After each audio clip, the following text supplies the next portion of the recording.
Number 4, a fourth work sin. And we could do an entire sermon on this. We can do, in fact, an entire sermon series on this. Injustice. Injustice is a grave work sin. Deuteronomy 24, verse 14 says, "Do not take advantage of a hired man who is poor and needy. Pay him his wages each day before sunset, because he is poor and is counting on it. Otherwise he may cry to the Lord against you, and you will be guilty of sin." Now, in our nation's history, slavery stands out as probably the most grievous act of injustice, but we do appreciate the fact that it didn't stop. The injustice of racism didn't stop with the Civil War, didn't stop with the Civil Rights Movement of the 1960s. And we received an education, a tuition-free education on that just this very summer. And don't you think for a second that all this unrest that we have witnessed this summer has been nothing but politics or foolishness or because a mob has been at work. Don't you and I, and I'm speaking now to us white Christians, don't you and I just mock and casually dismiss the concepts we've heard talked about this summer, like systemic racism, like white privilege, like implicit bias. Don't let your favorite media outlets, whether it's CNN or Fox News, do all your thinking for you. Just like all these, or so many of these protests began peacefully and then were quickly infected by zealots, many of these concepts I've just mentioned also began well and then were later hijacked by people who used them for nefarious purposes to advance wrong causes. But as originally conceived, these concepts were developed to try and open up our eyes to the experience of our black brothers and sisters. I'll never forget when I first heard a black friend try and explain to me white privilege from his understanding, and he wasn't angry about it. See, today, white privilege has been hijacked. It's used as a club to beat people with. But when it was first conceived, and my friend explained it so beautifully, he said, you know, Bear, when you go for a drive, when you go shopping, when you go for a jog, when you look for a job, you don't have to even think about the color of your skin as a factor as you go about those things. But for us, he said, these are not the simplest of things. For us, we're always mindful that eyes are upon us.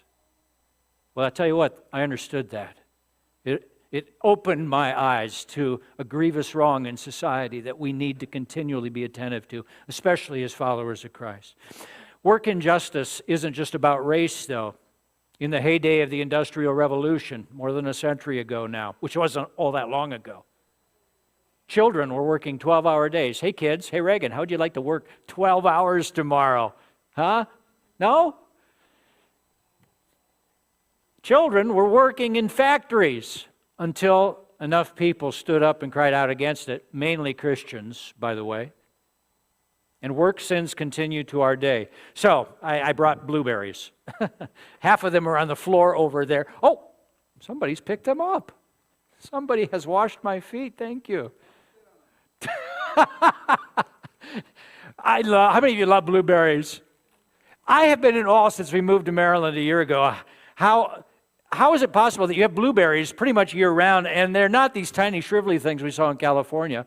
They're these big, massive, plump, bowling ball-sized ones. I mean, these are good, and I love them. Okay, so I bought this the other day, and I read an article just yesterday in National Geographic. And this article was about the struggles and mistreatment of undocumented workers. And it's mainly migrant workers who are harvesting the blueberries for us, and not in the fields of Guatemala and Haiti. This I did not know till I read the article. Do you know what one of the place that is one of the most abundant blueberry producing places in the country? New Jersey. This is happening just up the road in New Jersey. And it told the story of a number of these workers who've been working there. And you know what, I honestly can say that until yesterday, I never gave serious thought to how my blueberry made it to my shredded wheat. But now I will be thinking about the hands that touched it, The hands that work 12 to 14-hour days under the hot sun by hand, harvesting these blueberries and then putting them in plastic crates bigger than this, but filling them up and then bringing them to the boss who pays them $5 of credit for each crate that they bring. And after 12 hours of that work, they maybe have $200 to $300 that they'll be given. That is tax, by the way, but they don't have insurance. And there's no safety net under them. And when that long, weary day is done, most of them go back to a dormitory where they're packed in like sardines. And if they get COVID in this environment, no health care for them, no help for them. Thanks for working for us. I'll never eat a blueberry the same way again.